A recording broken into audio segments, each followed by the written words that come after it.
বন্ধুরা, গল্প পাঠ শুরু করার আগে আপনাদের কাছে আমার একটি ছোট্ট অনুরোধ। যদি আমার এই গল্প পাঠ আপনাদের ভালো লাগে, তাহলে অবশ্যই একটি লাইক দেবেন, গল্পটি আপনাদের প্রিয়জনদের সঙ্গে শেয়ার করবেন এবং চ্যানেলটি এখনও সাবস্ক্রাইব না করে থাকলে সাবস্ক্রাইব করে পাশে থাকবেন। আসুন, এবার তাহলে শুরু করা যাক আজকের গল্প পাঠ। আমাদের আজকের উপস্থাপনা শিবরাম চক্রবর্তীর লেখা একটি খুবই হাসির গল্প। গল্পের নাম সুন্দরীদের সমস্যা। সুন্দর মুখের জয় সর্বত্র, কথাটা বঙ্কিমবাবুই বলে গেছেন।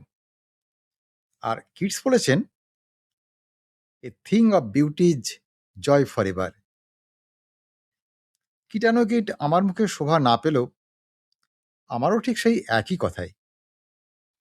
বঙ্কিম দৃষ্টিতে দেখে বা আপনার আমার মতো সাতাশিতে তাকায় সুন্দরের সেই একই মহিমা সর্বত্রই দেখতে পাই। গোলাপ যে নামেই ডাকো, গন্ধ ভিতরে, আর সুন্দরও প্রায় সেই একই রকম। সূর্য যেমন সর্বত্র সমান আলো ছড়ায়, সুন্দরেরও তেমনি সর্বজীবে সমদৃষ্টি, সবাইকে নিজের মাধুরী দিয়ে জড়ায়, সবসময় সবাইকেই তার সমান আনন্দ বিতরণ। সুন্দর আর গোলাপ সমগোত্র, কিন্তু সুন্দরকে নিয়ে স্বস্তি নেই কারও কোথাও। বিয়ের পর জয়ন্তীর সঙ্গে জড়িত হয়ে তড়িৎ সেটা হাড়ে হাড়েই টের পাচ্ছিল। বউকে নিয়ে হয়েছে তার যত জ্বালা। পরস্ত্রী মায়ের মতোই, মাতৃবৎ পরদারেষু। সেকালীন নৈতিক ব্যাকরণে এমন কথাটাই বলতো বটে, কিন্তু একালের মুগ্ধবোধের সূত্রটাই তো আলাদা। সে যুগের মুদগরে এখনকার মোহ দূর হবার নয়। পরদারকে কেউ মায়ের মতো ভাবেন আজকাল, কিন্তু তাই বলে বউকে কিছু পর্দার আড়ালেও তা রাখা চলে না একালে। পরস্ত্রী যদি পরমা হয়, তাহলে মার মতো সে বুঝি কখনোই নয়, পরও নয় বোধহয়। পরি কি কখনো পর হতে পারে? আর তড়িতের বউ, সে ছিল একবারে পরমা সুন্দরী। একমাত্র বসরায় গোলাপের উপমাতেই তাকে যথার্থ বোঝানো যায়। বউয়ের প্রথম চিঠি পেয়ে সে একটুখানি স্বস্তি পেয়েছিল হয়তো। বউ লিখেছিল, না তাকে নয়, কেননা বিয়ের পর তাদের ছাড়াছাড়ি বা হলো কখন? বাপের বাড়ি আর যায়নি তো তার বউ, তাই বউয়ের চিঠি পাবার তার সুযোগই হয়নি। বউ তার বান্ধবীকে লেখা চিঠিখানা তাকে ডাকে ফেলতে দিয়েছিল। কৌতূহলের বশে খামখানা খুলে সুকৌশলে সে চিঠিটা পড়ে নিয়েছিল। তা বউ লিখেছিল, ভাই রেখা, তো অনেক কথাই তাতে লেখা ছিল, বিয়ের সানায় থেকে শুরু করে অনেক ধানায় পানায়। তবে তার ভেতরে একটা কথায় ১০০ কথার এক কথা, আর সেই কথাটাই মনে তার বাঁশি বাজাচ্ছিল। ভাই রেখা, তুই আমার বরের বিষয়ে জানতে চেয়েছিস? তো একটা কথা তোকে আমি বলতে পারি, যে ছেলেটিকে আমি বিয়ে করেছি সে হচ্ছে ১০০-র মধ্যে একটা। তারপর সে ফুর্তির হাওয়ায় কদিন যেন উড়ে বেড়ালো। তারপর ফের তার বইয়ের চিঠি পেতেই না, তার সেই রঙিন আকাশ থেকে ফুটো ফানুসের মতোই আবার সে আছাড় খেয়ে পড়েছে কঠিন মাটিতেই। তার বইয়ের চিঠির জবাব দিয়েছিল তার বান্ধবী। তো এবারেও সে সুকৌশলে খাম খুলে চিঠিখানা বার করে পড়ে নিয়েছে। তাতে রেখা লিখেছিল, তোর বর যে ১০০-র মধ্যে একজন তা আমার অজানা নয়, তা না হয় বুঝলুম, কিন্তু বাকি ৯৯ জনের খবর কি রে? চিঠি পড়েই তো হয়ে গেছিল তড়িতের। তারপর থেকেই তার সুখ শান্তি সব গেছে। সন্দেহ তোলায় দিনরাত দোদুল্যমান হয়ে রয়েছে সেই থেকেই। আনাচে কানাচে কাদের ছায়া যেন তার নজরে পড়ে। আশেপাশে কারা যেন ওত পেয়ে থাকে সবসময়। এধারে ওধারে কারা ঘোরাফেরা করছে গো? কারা আর? যারা বর হতে পারেনি সেই বর্বররাই। আবার কে? তাছাড়া কে আবার? সেই বর্বররাই আড়াল থেকে নজর রেখেছে তার বইয়ের উপর, নজরানা দেবার ফিকিরে রয়েছে। তো এই ৯৯ ধাক্কা সামলাতেই সে একবারে কাহিল হয়ে পড়ল। সেদিন রাত্রিরে খুট করে শব্দ হতেই তড়িৎ লাফিয়ে উঠেছে, ধড়মড় করে উঠে বসেছে বিছানায়। ওগো দেখো দেখো, জানলার বাইরে কার যেন মুখের ছায়া দেখলাম মনে হলো। তড়িৎপৃষ্ট হয়ে ওর বউ উঠে বসেছে। কি হয়েছে, কি? দেখো চাঁদের ফিকে আলোয় কাকে যেন দেখলাম মনে হলো, জানলার ফাঁকে, ভূতের মতোই। তাই নাকি? তাহলে আমাদের জানাশোনা কেউ নয় তো?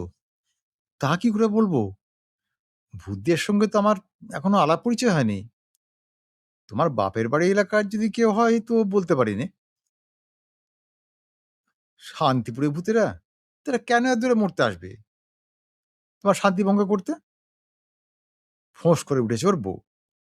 কি যে বলো না পাগলের মতন! বাধা কি আসবার? এখন তো রেলগাড়ি হয়ে গেছে। ভূতেরা স্বচ্ছন্দে এদেশ ওদেশ ঘুরে বেড়াতে পারে একালে। সেকালের মতো পাড়ার গাছের ডালে চুপ করে বসে থাকতে হয় না। আর তাছাড়া তো টিকিটও কাটতে হয় না গো। সে বালাই তো নেই।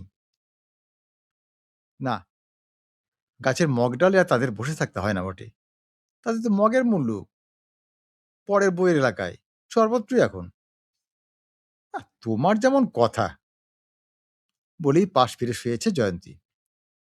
অবশ্যই এই ভৌতিক লীলাখেলার রহস্য একেবারে তার অজানা ছিল না। সেও তো ভূতপূর্বদের একজন। উপসী ছিল বলেই কিনা কে জানে, রূপসী কাউকে দেখলে সে নিজেও তো ছুঁক ছুঁক করেছে এতদিন। এ কমাস আগেকার কথাটাই তার মনে পড়ল। এই তো সেদিন আপিসের পক্ষ থেকে বিরাট একটা পার্টি দেওয়া হয়েছিল কলকাতার নামজাদা একটা হোটেলে। সপরিবারের সবাইকার আমন্ত্রণ ছিল সেখানে। তড়িতে তখনও বিয়ে হয়নি, সে একলাই গিয়েছিল। প্রতিষ্ঠানে বড় কর্তা, মেজ কর্তা, ছোট কর্তা থেকে শুরু করে কেরানিদের লঘু গুরু সকলেই সস্ত্রীক সকন্যা এসেছিলেন। তা আপিসের তরুণ ক্যাশিয়ার তড়িৎ বেশ সেজেগুজে গিয়েছিল সে পার্টিতে। টেবিলে টেবিলে খানা সাজানো ছিল। এক সুশ্রী তরুণীকে এক টেবিলে একলাটি বসে থাকতে দেখে সে গিয়ে তার পাশের চেয়ারটি দখল করে নিয়েছে। আপনাকে কোথায় যেন দেখেছি মনে হচ্ছে বলে সে ভাব জমাতে লেগেছে। কোথায় আর দেখবেন, মেয়েটি বলল, হয়তো ম্যানেজারের ঘরেই দেখে থাকবেন। ওহ, এই ম্যানেজারের কথা আর বলবেন না। ভাগ্যিস লোকটা এখানে নেই এখন। এক নম্বরে ইডিয়েট যাকে বলে। আচ্ছা আপনি জানেন আমি কে? মেয়েটি খুব চড়া গলায় জানতে চেয়েছিল। আগে না, আমি ম্যানেজারের মেয়ে। হ্যাঁ, তাই নাকি? তা তা তা তা আপনি জানেন আমি কে? আমতা আমতা করে তড়িৎ বলেছিল, না তো। হ্যাঁ, জানেন না তাই রক্ষে। বলে আর সেখানে না বসে সে তক্ষুনি উঠে পড়ল। একবারে হোটেলের ত্রিসীমানা থেকে কেটে পড়ল তড়িৎ, তড়িৎ গতিতে। চন্দ্রগ্রহণের আগেই রাহু অস্তমিত। বাহু বিস্তারের আগেই তার তিরোধান। কিন্তু রাহুর বরাতেও যে রাহু থাকে আবার, গ্রহ থাকে গ্রহের উপরেও, সাত পাকের গেরোর পরেও ফসকা খাওয়ার গেরোটা থেকেই যায়, সেটা সে বেশ টের পাচ্ছিল বিয়ের পরে এখন। সেদিন রাতে ভূত দেখার পর চোখের ঘুম তো তার ঘুচেই ছিল, আহারের রুচিটাও ক্রমে ক্রমে চলেও গেল। কি ছাই রেঁধেছ বলো তো? সে খেতে বসে একদিন বলল, রানতে বসে তোমার কোথায় মন পড়ে থাকে? কেন গো, কি হয়েছে? আহ, এটা কি মাংস রান্না হয়েছে? এটা মনে হচ্ছে না ইঁদুর ভাজার মতো লাগছে আমার। হ্যাঁ, ইঁদুর ভাজা? গালে হাত দিল জয়ন্তী। আর না হয় বিড়াল সেদ্ধই হলো, একই কথা। কিন্তু এটা কি রান্না হলো? ছি ছি, বিড়াল সেদ্ধ, ইঁদুর ভাজা, এসব কি তুমি বলছো গো? ব্যাঙের কোপ্তা, আরশোলার চাটনি, তো এসব কি খাওয়া যায় নাকি? মানুষ খেতে পারে এগুলো? মা গো, তুই বিয়ের আগে তুই কত অখাদ্য কুখাদ্যই না গিলেছ! ভেবে ওর বউ আর কুল কিনারাই পায় না। তুমি তাহলে তখন বুঝি চীনের রেস্তোরাঁয় খেতে নাকি? তা ভাবনায় চিন্তায় দিনকে দিন যেন কেমন হয়ে যাচ্ছিল তড়িৎ। কি চেহারা দিনকে দিন! নেপথ্যের বিরচিত সেই ৯৯ এর অলক্ষ্য স্বরে সে বুঝি মুহুর্মুহু ঘায়েল হতে লাগলো। বন্ধুরা শুধায়, "কিরে, দিন, দিন এমন শুকিয়ে যাচ্ছিস কেন?" "শুকিয়ে যাচ্ছি? কই, না তো।" শুনে সে অবাক। "ও, খাওয়া-দাওয়া বুঝি সেরকম জুত মতন হচ্ছে না নাকি?" "আরে না রে, দারুণ খাচ্ছি।" "হুম, মনে হচ্ছে নতুন বউ ঠিকমতো রাঁধতে পারছে না।" "আরে না, না, খাসা রাঁধে।" "তাহলে নিশ্চয়ই কোনো মনোবিকারে তুমি ভুগছো। নতুন বিয়ের পর তো এমনটা হবার কথা নয় ভাই।" "মন? মন আবার কি হে? মন বলে কিছু আছে নাকি কারো? আমি তো ভাই মনের কোনো পাত্তাই পাইনি। না নিজের, না পরের, না কারো। পরের না পাও, পরীর মনের পাত্তা তো পেয়েছো, তাহলেই হলো। কিন্তু তাহলেও না, শক্ত রকম কিছু একটা হয়েছে তোমার নিশ্চয়ই। হয় শরীরে, নয় মনে। না হয়ে যায় না। আচ্ছা দেখো, তোমরা সব বাজে, বাজে ভেবে মরছো। কিচ্ছু হয়নি আমার। না, না, ঠাট্টা নয়। চলো, তোমাকে ডাক্তার দেখিয়ে আনি।" বন্ধুরা ওকে ধরে বসল। "ডাক্তার দেখাবো? কেন? কি হয়েছে আমার?" "তা আমরা কি জানি? সে তো ডাক্তারই বলবে।" তো সবাই মিলে তাকে ধরে বেঁধে ডাক্তারের কাছে নিয়ে গেল। ডাক্তার তাকে দেখে বললেন, "আচ্ছা, আগে আপনার মুখে রোগের বৃত্তান্তটা জেনে নিই। সারাদিনে আপনি কি, কি করেন বলে যান তো?" "সারাদিনে? এই তো সকাল ৮ টায় উঠি, চা খাই, চান করি, কাপড়-জামা পরি, ভাত খাই, বমি করি, আপিস যাই।" "হ্যাঁ? কি বললেন? কি করেন?" শুধালেন ডাক্তার। "বলুন তো আবার?" "এই তো সকাল ৮ টায় উঠি, চা খাই," বলে যায় সে পরম্পরায়। "চান করি, কাপড়-জামা পরি, ভাত খাই, বমি করি, আপিস যাই।" রোজই ভাত খাওয়ার পর আপনি বমি করেন বলতে যাচ্ছেন? হ্যাঁ, নিশ্চয়ই। অবাক হয়ে যায় তড়িৎ। কেন? বিয়ের পরে সবাই তো তাই করে। করে নাকি? বিয়ের পরে সবাই বমি করে? কে বলেছে আপনাকে? কেন, বিয়ের পর গা বমি করে না ছেলে-মেয়েদের? কেন করে কে জানে? কিন্তু বিয়ের পরেই তো করে থাকে বলে শুনেছিলাম। হ্যাঁ, সে মেয়েদের করে বটে। কারো, কারো করে থাকে। পেটে ছেলেপুলে এলেই। কিন্তু ছেলেদের গা বমি করতে যাবে কেন? কি জানি মশাই। আমার তো সবসময়ই তাই করে। তাহলে কি আমার পেটে ছেলেপুলে হয়েছে বলে আপনি মনে করেন নাকি? তা কি হতে পারে কখনো? বলে সে অনুযোগ জানায়। তবে ছোটবেলায় আমার পেটে একবার পিলে হয়েছিল বটে। না, না, আপনাকে অম্বলে ধরেছে। আপনার ঠিকমতো হজম হচ্ছে না। আপনি বদহজমে ভুগছেন। ডাক্তার বাতলান। অম্বলে যে ধরেছে তাতে কোনো ভুল নেই। জীবনের প্রতিটা মুহূর্তই যেন তার অম্লাক্ত হয়ে উঠেছে। আসলে বিয়েটাই যেন তার হজম হয়নি। কিছুতেই হজম করতে পারছে না।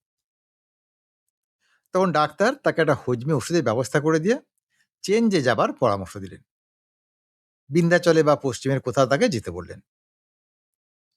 তো স্বাস্থ্যের খাতিরে না হলেও শান্তি লাভের আশায় বউকে নিয়ে সে পাড়ি দিল বিন্ধ্যাচল। এখানে বাসায় তার মন বসছিল না। বাড়ি ছেড়ে পালাতে পারলে সে বাঁচে। শান্তিপুরের কাছাকাছি এই পুরো অশান্তির ত্রিসীমানা থেকে যত ভৌতিক নাগালের বিলকুল বাইরে ৩০০ মাইলের চক্কর পেরিয়ে কোথাও গিয়ে একটুখানি স্বস্তি যদি বা মেলে। কিন্তু বিন্ধ্যাচলের বাঙালি হোটেলে পা দিই তার টনক নড়ল। না, সুন্দরী মেয়েকে নিয়ে কোথাও যেন শান্তি নেই। সুন্দরী মেয়েকে নিয়ে পদে পদে বিপদ, বিপাক পথে বিপথে। তার স্ত্রীর পদক্ষেপের সাথে সাথেই ঘুমন্ত হোটেল যেন সোনার কাঠির ছোঁয়ায় জেগে উঠল এক লহমায়। আচমকা সবাই যেন সজাগ হয়ে উঠল। শ্রীরামচন্দ্রের পাদস্পর্শে প্রস্তরীভূত অহল্যায় যদি সজীব হয়ে থাকে, তো তারপরে সেই পাষাণীর পদক্ষেপে গোটা দণ্ডকারণ্যে হল্লা পড়ে গেছিল নির্ঘাত। জয়ন্তীকে দেখে সারা হোটেলটা যেন উসখুস করতে লাগলো। অনেকেই তাদের সাথে ভাব জমাতে এসেছিল, গায়ে পড়ে আলাপ করতে এসেছিল। বেশিরভাগই তারা চেঞ্জার, বাংলাদেশের আমদানি। তড়িৎ কিন্তু তাদের একটু উৎসাহ না দেখিয়ে তাদের এড়িয়ে গেছে। সে স্বস্তিতে থাকতে চায়, সে শান্তির পিয়াসী। দুটি যুবকের কিন্তু শান্তি ছিল না। তারা চনমন করছিল তখন থেকেই। তারাও ছুটি নিয়ে বেড়াতে এসেছিল এই বিন্ধ্যাচলে। রাত্রিরে পাশের ঘরে শুয়ে তাদের ঘুম আর হচ্ছিল না। একজনা বলছিল, দেখ ভাই, এই বউটা যেন ডানা কাটা পড়ি রে মাইরি। আরে দেখছিস না, ওই ছেলেটা কাউকে তো কাছে ঘেঁষতে দিচ্ছে না। সবে বিয়ে করে বউ নিয়ে মনে হয় টাটকা হনিমুনে বেরিয়েছে। আচ্ছা, কি বলা বলি করছে ওরা? এত রাত অব্দি জেগে জেগে এত কথা কি কইছে? চল, শুনি গে চ। ওই দরজায় আড়ি পাতা যাক। দেখ, নতুন বিয়ে হলে আবোল তাবোল যেমন বকে সেই সব। এতে আবার নতুন কি আছে? ও কান পাতার মতো কিছু নেই। কি শুনবি? আরে চ না, তবু বন্ধু জানায়। ভাব পাতাবার আগে আড়ি পাততে হয়। জানিস নে? দেখো, আসছে বছর আমাদের বিয়ের তিথিতে আমরা জয়ন্তী উৎসব করব, বলছিল তড়িৎ। জয়ন্তীকে নিয়ে আমার জয় জয়ন্তী হবে।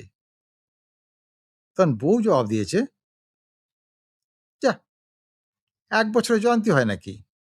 এমনকি বইয়ের নাম জয়ন্তী হলেও তা হয় না। জয়ন্তী হতে হলে অন্তত ২৫ বছর লাগে। তা জানো? ২৫ বছর? ২৫ বছর বাদে সে তো সিলভার জুবলি। আর তখন কি তুমি এরকমই থাকবে আর? তড়িতের কথার সঙ্গে যেন দীর্ঘশ্বাস জড়িত। রৌপ্য জয়ন্তীর বছরে তার বইয়ের এমন রূপটি কি আর থাকবে? কেন? তখন কি আমি বদলে যাব নাকি? যাবে না? ২৫ বছর বাদ এমন সোনার প্রতিমাটা কি তোমার থাকবে? জয়ন্তী কোনো জবাব দেয় না। বোধহয় সেই বিষয়েই চিন্তা করে। ভাবছিলাম, তোমার একটা সোনার প্রতিমা গড়ে রাখবো। এই যেমন রামচন্দ্র গড়িয়েছিলেন সীতার। আরে বাবা, তখন লঙ্কায় সোনা সস্তা ছিল। অঢেল মিলত। বলতো না সোনার লঙ্কা?